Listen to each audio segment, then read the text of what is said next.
Hello YouTubers, Alaska Prepper here, TGIF. Well, ladies and gentlemen, I had to finally break down and turn the heat on in the bunker because it was getting way too chilly in here. So the heater is on right now. But let me start off by telling you that this afternoon's live stream is going to be pushed forward to 3 p.m. instead of 2 p.m. Alaska time.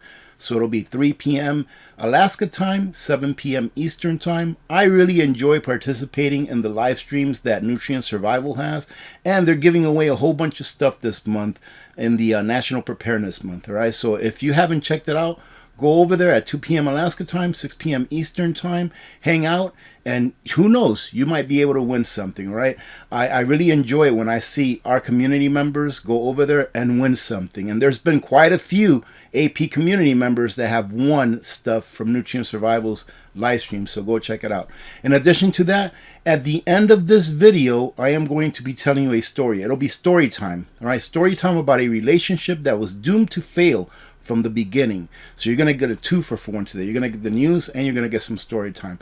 Let's go ahead and start with the news. And this is very interesting, ladies and gentlemen. Russia is burning $10 million a day of natural gas that is usually destined for Germany before Moscow choked off the supply. And what I want to point out from this is, and by the way, this article is almost a month old. I just heard about this, I think yesterday. What I want to point out about this, ladies and gentlemen, is how is this green stuff working? I've stated in the past that I think that renewable energies like solar panels and wind turbines, great supplements to what we currently have. Once we build up the technology to where we can actually switch over seamlessly, meaning that we can switch over to that renewable energy seamlessly and still be able to provide the energy that we need for industry and residential use as well, that's fine. We can get off fossil fuels. But until then, we shouldn't just get off fossil fuels to go to renewable energies when they have proven that they don't work as well as fossil fuels work, evident by what's going on now in Germany and several other parts of the world. The EU, emerging markets, look at Sri Lanka, and the US gas prices are up and they're going to get even higher this winter. But really, the EU is the one that's going to really pay the price this winter for all of these sanctions. Sanctions don't work. They only hurt the people. Do you see any of these politicians worrying about heating their homes in the winter? Absolutely not. Do you see any of these politicians worried about feeding their families this winter? Absolutely not. They're the ones that make the sanctions, and you and I, the average people, are the ones that pay the price. So now, instead of getting natural gas from Russia, right? Russia is burning that natural gas and letting it go in the air. What's that doing for the green movement? Is that really helping? I'm not a scientist, so I'm not going to sit here and tell you if it's helping or not that they're burning off that natural gas. I know it's not helping the EU economy or the economy here in the US, along with a whole bunch of other countries. I can tell you that much right now.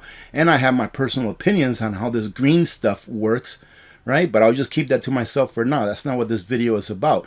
But is it really helping when you think about it, when we all live in the same dome? We all live under the same dome. It's called Mother Earth. Right. On top of that, ladies and gentlemen, what do you think Europe is getting a lot of their natural gas? All right. A lot of their natural gas is coming from here, the United States of America. And what is the process for that natural gas to make it to Europe? Well, they have to turn it into liquid natural gas, pump it into a ship, and then that ship has to go across the pond, make it to Europe, and then get pumped out, turned back into gas from liquid, and then pushed through the pipes to whoever it is that's purchasing or needs it.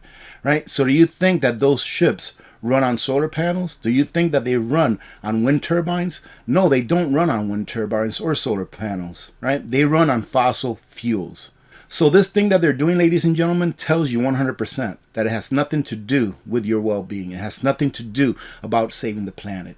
It has everything to do to control you by inflating prices, right? Because that is a form of control. Whenever prices are inflated in any way, either you get more taxes, either be it inflation, that is a form of control. The more that something costs for you to buy, the less of it that you will buy, right? And the only people that are well off are the people that are already wealthy, who inflation doesn't really affect nearly as much as the average person who works for a wage. So take a look at what's going on and ask yourselves, are they really doing this in my best interest? I would say that they're not. Well, some other people would say that they're not either. This article here says sanctions on Russia lead to more ship CO2 emissions, says Cargill. This is Cargill, one of the biggest, if not the biggest, shipping companies that there is in the world. And they are saying this, ladies and gentlemen. The unilateral sanctions that Western countries slapped on Moscow with are igniting even more man-made carbon dioxide emissions from the shipping industry as Europe rejiggers energy supply chains away from Russia by sourcing energy products from far away. All that needs to be said. You know how people are always saying, well, look at the carbon on that avocado. It comes all the way from Mexico. It comes all the way from Peru, whatever. Right? Look at how much it had to travel. Look at the carbon footprint on that one avocado. Well, look at this carbon footprint. Nobody's talking about that.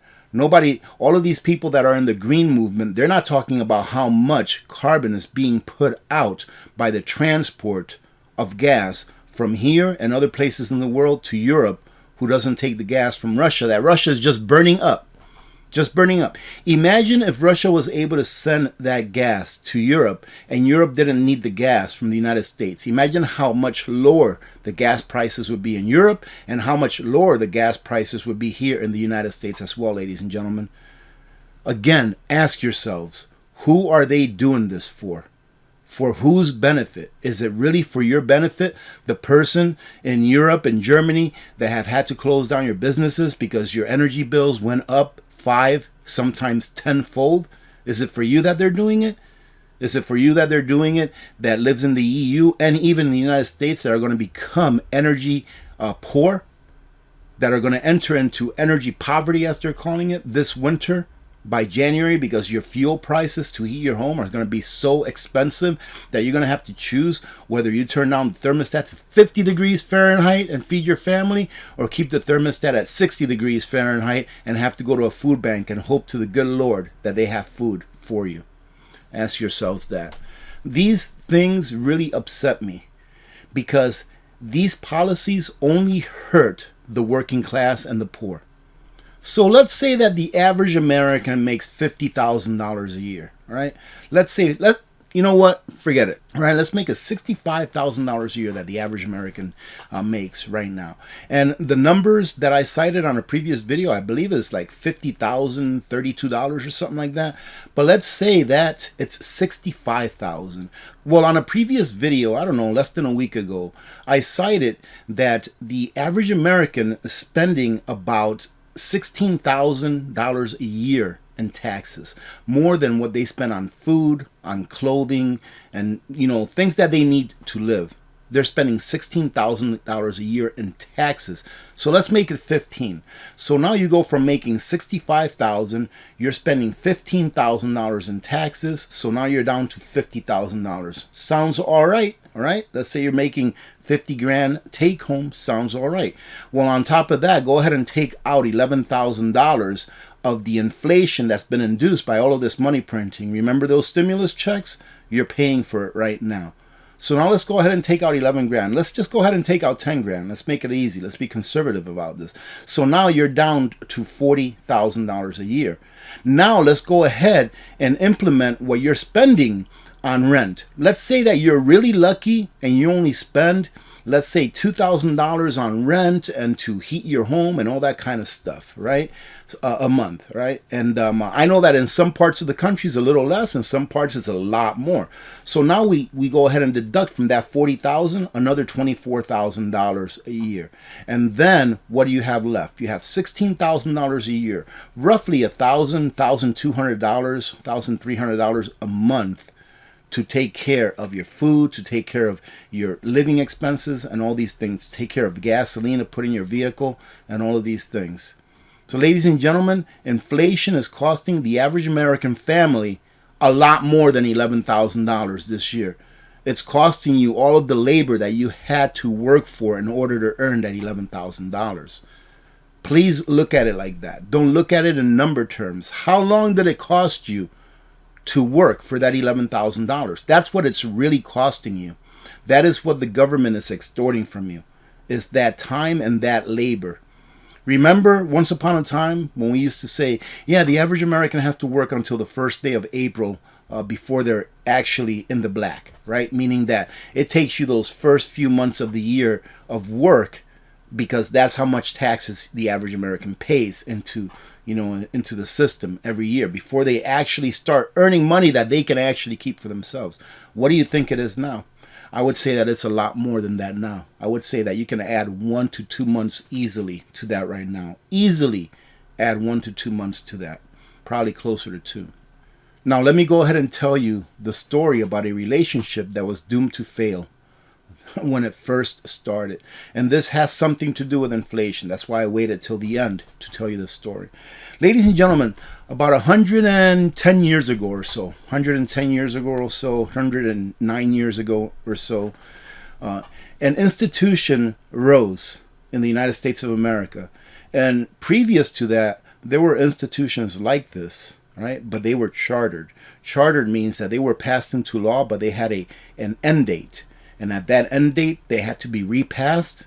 If not, they would just disappear. And that institution is called the Federal Reserve. In 1913, the Federal Reserve started a relationship, not with the U.S. government, but with the people of the United States of America, right?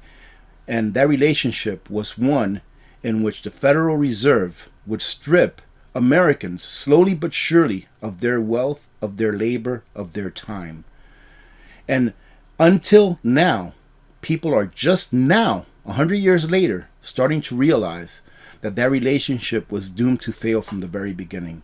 I'm going to give you a couple of very quick examples. Hopefully I can make them quick, because I can talk about why it is that this relationship is doomed to fail. First of all, you know why our national debt never goes down? Let me tell you why our national debt never goes down. And I'm going to use my fake $100 bill right here, right? So the Federal Reserve, being an institution that is a private institution, it's not federal, and it doesn't really have any reserves, because the Federal Reserve can't really make anything except to print money out of thin air. And I know for those of you that are well educated in this, the Federal Reserve doesn't really print money out of thin air. They enact the policies that allow banks to print money out of thin air and allow the government to be funded whatever deficit expenditures the government has for that fiscal year, or not. I can't even say or not, because I think the last time the government had a surplus in spending was back in the 90s, and that's because they stole the money out of the Social Security Trust Fund in order to fund their expenditures for that year. But I digress. So let's say the Federal Reserve, when it first started, it said, hey, Mr. Government, I'm going to go ahead and loan you some money. What do you need? You need $100? All right. And Mr. Government says, yes, please loan me $100. Well, where did the Federal Reserve get that $100? It didn't have it. It just printed it out of thin air, ladies and gentlemen. It printed that $100 out of thin air. And please bear with me, because I'm going to prove to you, just in this one example, of how it is that the Federal Reserve was doomed to fail, that our monetary system was doomed to fail from the beginning, and they knew about it. And you need to know about it so that you can protect yourselves. Go do some more research, right? So the Federal Reserve says, okay, I'm going to lend you this $100, Mr. President, or Mr. Government, whatever it is. And the government says, okay, great, I got that $100. And the Federal Reserve said, but wait a minute, we haven't settled on an interest rate yet. And the government says, well, what about 1%? Does that sound good? And the Federal Reserve said, yeah, 1% sounds great. Now remember that the Federal Reserve at this time is the only one that can print these guys. They're the only ones that can print them, right? At that time, we did have Treasury notes, but they weren't Federal Reserve notes, right? Or they weren't gold or silver certificates like the Federal Reserve was printing, and they didn't even have any gold or silver to back it up, which is why FDR confiscated the gold in 1933-34. But again, that's a video for another day. All right, just do your research. So the government agreed to take $100 and pay 1% interest on it.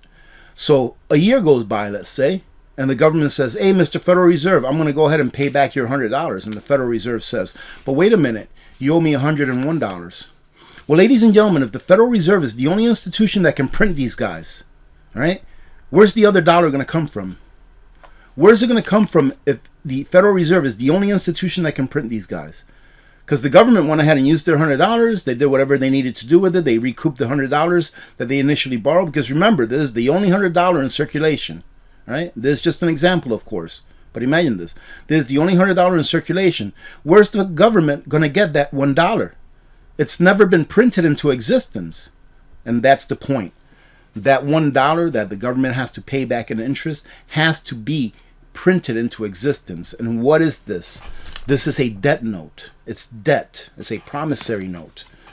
So in order for the Federal Reserve System to work the way that it has worked for the past 100+ years, it has to continually print what people call money, and that's what I'll call it, all right, just to make it easy.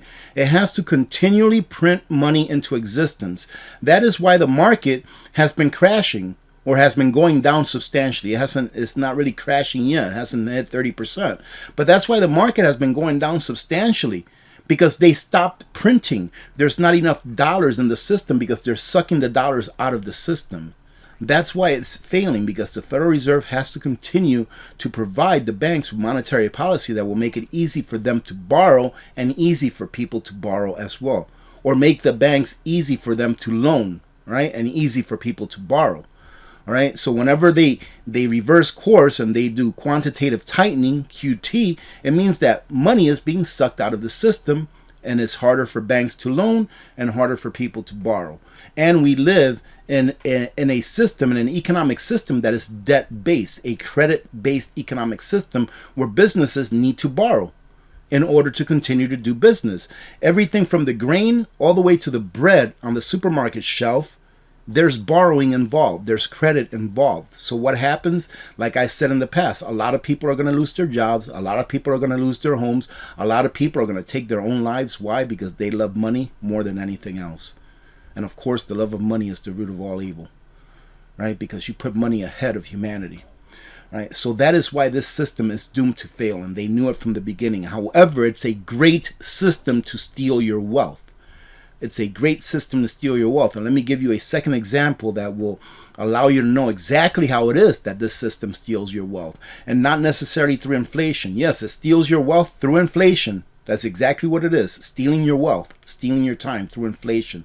Let me just give you a second quick example that will really tick you off. All right, so let's say you're 20, 24 years old, you're married, you're having your first kid. Life is beautiful. You have that nice job that you've always wanted. You've paid your dues, right? You sacrificed. And now you're going to enjoy some of the fruits of your labor. Even though you're early on in life, you did the right things, right? So you go to a bank and you say, hey, Mr. Bank, my wife and I, we saved up $10,000 and we want to buy this house. And the bank says, oh, great, let's check out your credit history, whatever. Hey, you are doing great. You have great credit. You have $10,000 you're going to put down on a house. That's great. So let's go ahead and loan you the $250,000 that you need in order to purchase the house. So you have to understand this. It's very important. The house already exists, right? The house is already built. It's a cookie cutter home that some contractor built, right? They took their energy, they took their capital, they hired people. He went and bought lumber, he bought cement, he bought everything he needed to build that house. And then he hired people to build that house. Now that house represents energy that was taken from somewhere in the world or many places in the world. Lumber, metals, human labor, concrete, all that kind of stuff. That house represents energy, people's time, people's labor, people's capital, which is energy as well. But the bank, when the bank makes that loan to that young couple, the money that they used to make that loan, that money never existed. It was never earned into creation. It was printed out of thin air. Okay? So they go ahead and they make that loan. They take that money that never ever existed and they loan it to Johnny and his wife. And they go and they live in their house happily ever after, right? Until 2008 happens.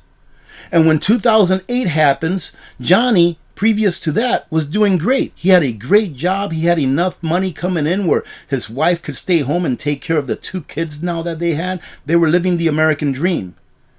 But then in 2008, Johnny lost his job. And he'd been paying on that house for the last 10 years, let's say. All right, so he's been paying on that house for the last 10 years, and he's paid enough money in principal and interest in that first 10 years to pretty much equal what he had to borrow for the home. But he still has another 10 or 20 years left, whatever kind of mortgage he got, whether it be a 20 or 30. Let's say he got a 20-year mortgage. So he's paying on that house for 10 years with money that he earned through his labor, through his energy, right? And then 2008 happens. And remember, the bank just printed this money out of thin air. He loses his job. He goes through all his savings. Now the family has a decision to make. They either foreclose on the house or they do a short sale on the house and lose a lot of money in equity. Well, it's 2008. Nobody's buying homes. So the bank forecloses on the house. So here you have a house that Johnny and his wife, that they paid on for 10 years with money that they earned with their labor, that they're now going to lose after paying just as much as what they borrowed for the house, but most of it was interest, because usually the first 5 to 10 years you pay mostly interest up front. A lot of the interest is paid up front. It's called an front-loaded loan. It's a front-loaded mortgage. Most of the interest that you pay is going to be up front, and it dwindles down as you pay in through the years. But this is the sickening part, ladies and gentlemen. Now that Johnny lost his house to the bank who printed the money out of thin air gets to keep that house that people actually labored for. That's the part, ladies and gentlemen, that they're going to use to get what you own. People are going to lose everything. They're going to lose their jobs. They're going to lose their homes. And you know who's going to end up owning the homes? The banks are. The banks will end up owning everything. And that is their plan. And that is why you will own nothing. And I think they're wrong when they say that you'll be happy, because you won't be happy. So I hope you got something out of story time. There's a whole bunch more that we can talk about that. But I wanted to point out to you that the system by which we are monetarily governed was made to fail from the very beginning. They knew it would fail because eventually the money would be devalued so much that it just couldn't go on. So it was made to fail from the beginning. These people knew what they were doing. All right. Yes, it was planned. It was planned. Just do a little bit of research. Take a look at what's his name, Keynesian. Some Menard Keynesian or something like that. I forget his name. He's the father of Keynesian economics. Right? The system was doomed to fail from the beginning, and they knew about it. Number one, right? And number two, it is your labor that will be stolen from. It is your labor that will be taken from you and given to an institution that never lifted one finger to earn that labor that you paid for with your sweat, tears, time, freedom. Having said that, I hope you have a great day today. I'm not trying to depress you. I'm just trying to wake you up so you understand that this system is not here for you. And that is why you have to prepare. You have to prepare because they're not going to care about you. When you're cold, when you're hungry, when you're out on the street, they will not come to your rescue. You have you, yourself, your family, right? Your close friends that you trust with your life to rely on, and that's it. So prepare, ladies and gentlemen. Have a great day. TGIF. Remember to be good to each other. When good people do good things happen. Remember to reach one, teach one, and repeat. If we all did this, the world would be a better place, and you know that it will be a better place. Many blessings to all of you and your families. I'm Alaska Prepper. I am out.